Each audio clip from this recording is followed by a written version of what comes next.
It's 3:47 a.m. Somewhere in a house, a baby starts crying. Not whimpering, not fussing, screaming. This raw, jagged, rising and falling sound. That seems to hit some kind of alarm switch buried deep in every adult brain within earshot. And here's the thing, nobody in that house is thinking clearly enough to notice in the moment.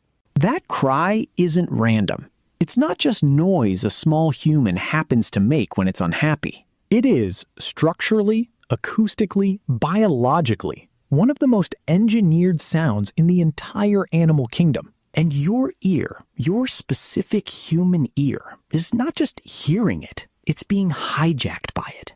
Seriously, think about this for a second. You could be in a dead sleep, the kind of sleep where a truck could drive past and you wouldn't stir. And a baby's cry from 2 rooms away will drag you out of unconsciousness faster than almost any other sound on Earth. Faster than a smoke alarm. Faster than your own name being called. Why? Why does this specific frequency, this specific rhythm, this specific pattern of sound override literally everything else your nervous system is doing? And why does it feel less like hearing and more like being grabbed? It's not one answer. It's never just one answer. There are several overlapping systems at work here. Biological, acoustic, evolutionary, and together they explain something that sounds almost too strange to be true.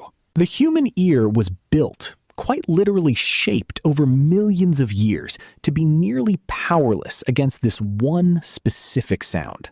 Let's go. Start with the frequency itself, because this is where it gets genuinely strange.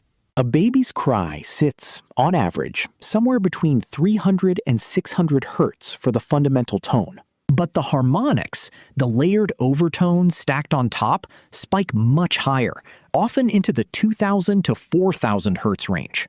And that range is not an accident of anatomy. That range happens to sit almost exactly inside the frequency band human hearing is most sensitive to.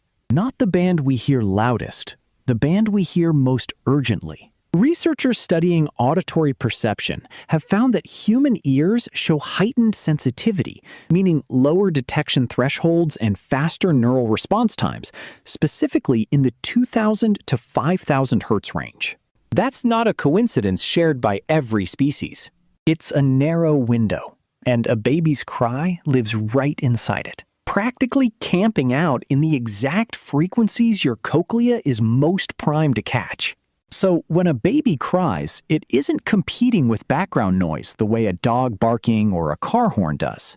It's using a frequency that your ear has almost no natural defense against. It slips past your filters because your filters were never built with a defense against it in the first place. Quite the opposite. They were built to catch it. Now, here's where the acoustic weirdness deepens, because the cry isn't just pitched well, it's also structured in a way that makes it almost impossible to tune out. Most environmental sounds are either steady, like a fan running, or predictable, like waves on a shore. And the human brain is extremely good at habituating to steady, predictable sound. It filters it into the background within seconds.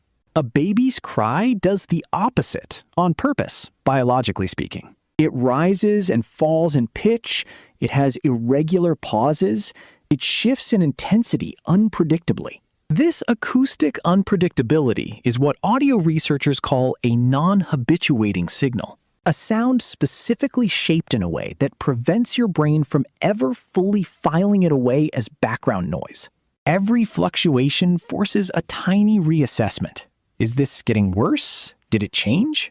Your brain can't stop checking because the sound itself refuses to become boring. And on top of that, cries often contain a rough, non-linear vocal quality. Essentially, controlled chaos in the sound wave itself, similar in acoustic structure to the screech of an alarm or a person screaming in genuine panic. That harsh, grating quality isn't a flaw in the baby's vocal cords. It's doing exactly what it evolved to do. Smooth, pleasant sounds get ignored. Harsh, irregular sounds get responded to. A baby cannot walk, cannot feed itself, cannot regulate its own body temperature. cannot do anything to survive independently. Its only tool, the only lever it has to pull in the entire world, is sound.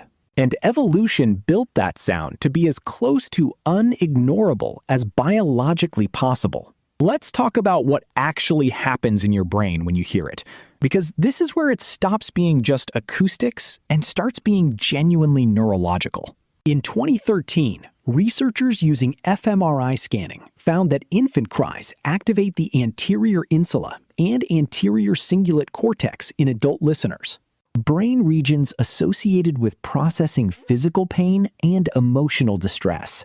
Your brain processes a baby's cry using some of the same circuitry it uses to process your own pain. Not a metaphorical echo of pain, actual overlapping neural activation. Hearing a baby cry doesn't just alert you the way a smoke detector alerts you. It hurts a little. It creates genuine discomfort, an itch you cannot scratch until the crying stops.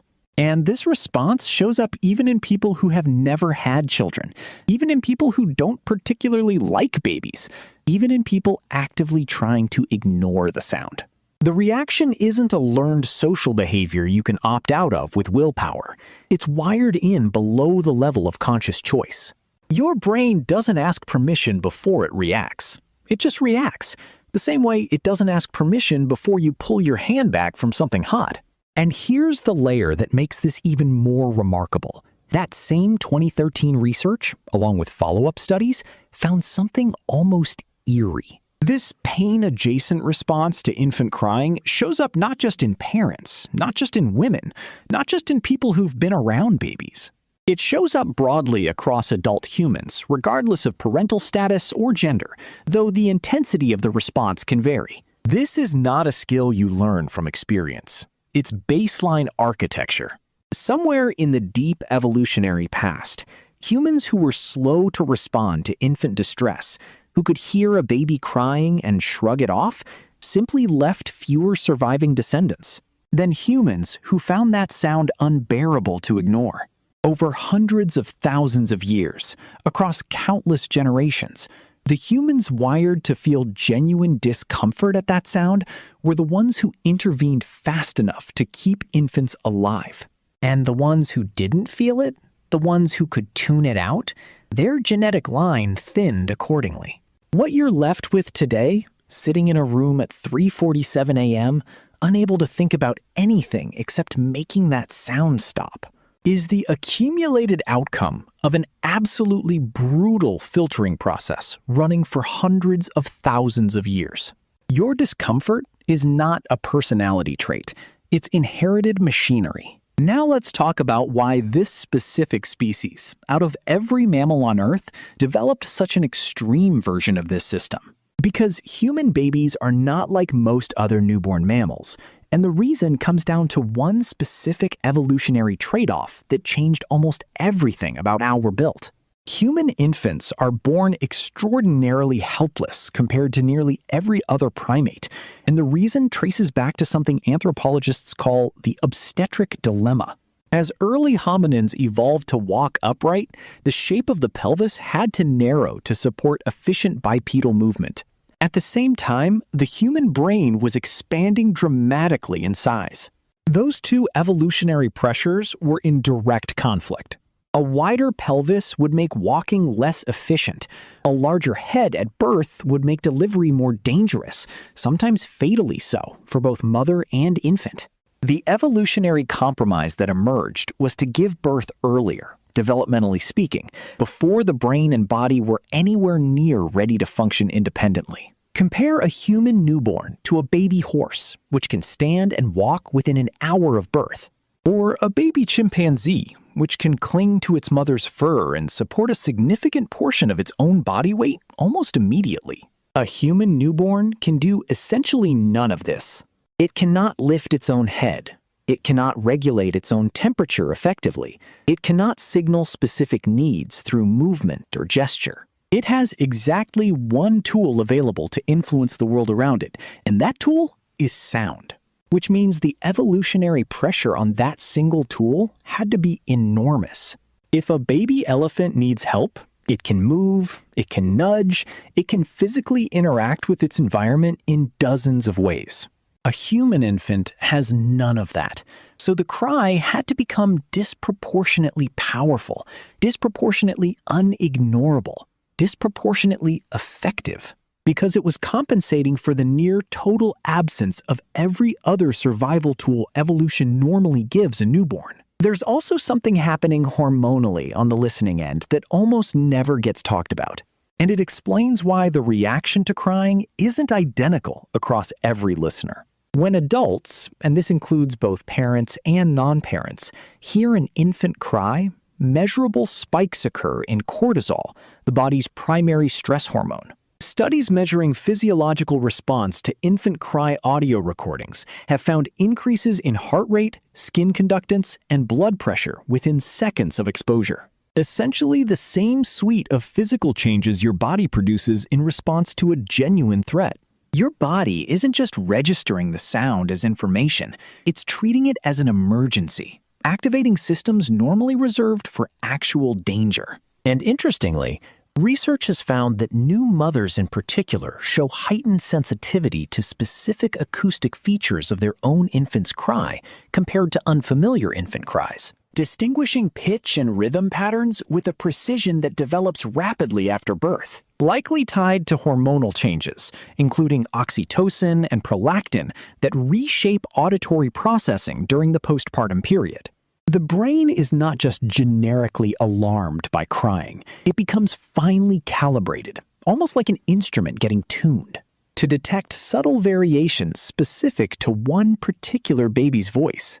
Now, here's something genuinely fascinating that connects directly back to that frequency range we talked about earlier. Researchers studying the acoustic properties of infant distress cries versus infant contentment sounds, cooing, babbling, the happy noises babies make, have found the two are structurally almost opposite. Contentment sounds tend to be lower in pitch, smoother, more melodic, more predictable in rhythm. Distress cries are higher, harsher, more irregular, packed with those non-linear, rough vocal qualities we mentioned. This isn't incidental. It means the human auditory system has essentially been handed two very different signals from birth. One that says everything is fine, relax, and one that says something is deeply wrong, respond immediately. And your nervous system doesn't need to be taught the difference. Studies involving very young infants exposed to different emotional vocalizations, and even studies involving adults from cultures with no shared language, have found that the recognition of distress versus contentment in vocal sound is remarkably consistent across human populations. This is close to a universal signal, one of the closest things we have to a built-in emotional Morse code between a human who cannot speak and every human around it who can. Let's talk about something that almost never comes up in conversations about crying, because it reframes the entire topic.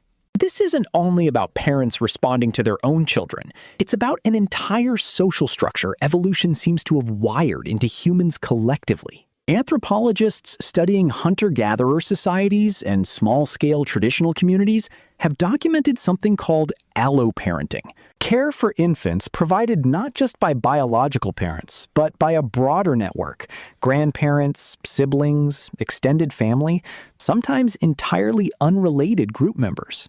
For this system to function, the distress signal from an infant couldn't just be effective on the mother.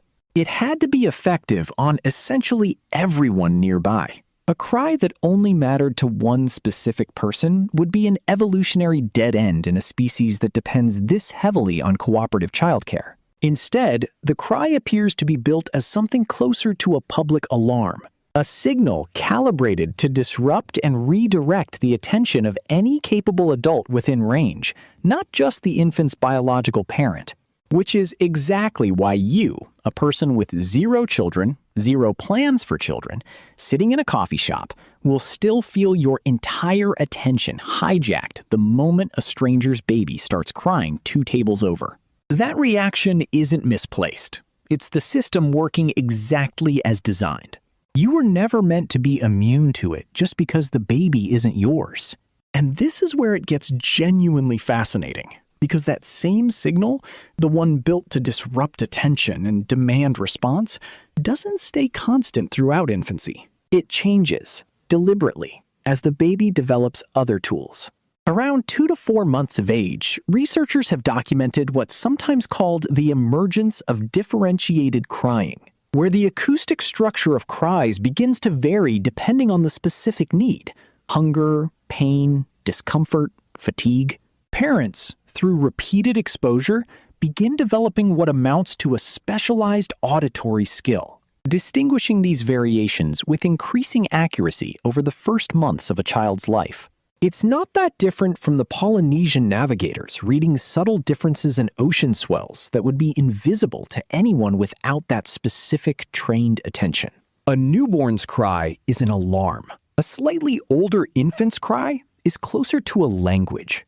And the adults around that child, particularly primary caregivers, are constantly, unconsciously building fluency in it. So let's pull all of this together, because there's a real story here, not just a pile of interesting facts. The cry you hear at 3:47 a.m. is not an accident of biology, a rough edge evolution never bothered to smooth out. It is the product of an extraordinarily precise, multi-layered engineering process running for hundreds of thousands of years. A frequency deliberately positioned inside the exact range human ears are most sensitive to. An acoustic structure specifically shaped to resist habituation, refusing to fade into background noise no matter how long it continues. A neural response that overlaps with your brain's own pain circuitry, ensuring the discomfort isn't optional. A hormonal cascade that puts your entire body on genuine physiological alert. A design compensating for one of the strangest trade-offs in mammalian evolution, a species that gave up newborn mobility and self-sufficiency in exchange for a bigger brain and an upright spine, and had to make sound do all the work instead. And a social function built not just for parents, but for an entire cooperative network of caregivers. Because a species that raises its young collectively needed an alarm that worked on everyone, not just one person. That sound you hear isn't just a baby being upset. It's 10,000 generations of survival pressure compressed into 2 or 3 seconds of noise, aimed directly at the part of your brain that has never, not once in the entire history of the species, been allowed to fully ignore it. So the next time you're jolted awake at 3:47 a.m. by a sound 2 rooms away, and your whole body is suddenly moving before your mind is even caught up, that's not weakness. That's not you being oversensitive. That's the oldest, most carefully calibrated alarm system your species has ever built, doing exactly, precisely what it was engineered to do.